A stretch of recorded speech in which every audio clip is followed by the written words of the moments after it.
These are big, important countries.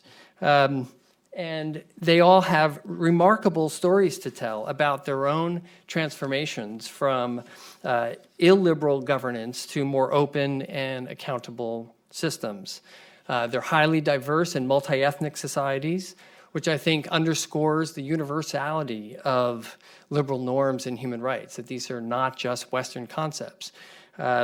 They've also made impressive but certainly incomplete gains in responding to popular demands for change.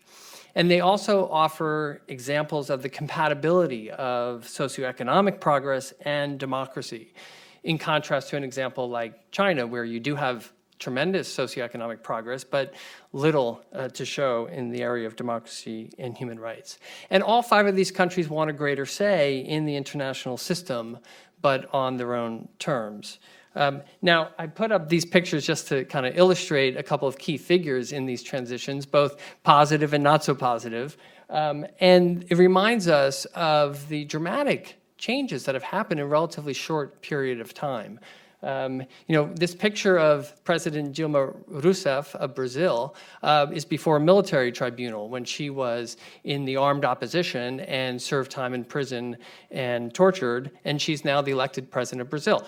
Her poll ratings are not very good, but she did get reelected, and I think that's an important example of how a process of inclusion brings people into the political system, and the competition happens within democratic means instead of through the point of a gun. Pretty basic point, but it's worth remembering. And of course, no better example than Nelson Mandela to remind us of the important changes that have happened in South Africa and the example that he provides. Of course, in India, Gandhi, the paragon of nonviolence, is up there, but I really point to a different time in India in 1991 when a whole slew of economic reforms were taken that liberalized and opened India's economy to the rest of the world, and you've seen steady improvements in economic growth and human development as a result. Of course, I do want to say a word about Turkey. If I had chosen today these 5 countries, probably I would not have chosen Turkey. So let's get that on the table right away. Turkey has really gone through dramatic backsliding in terms of democracy and human rights. Press freedom, there's a long academic freedom.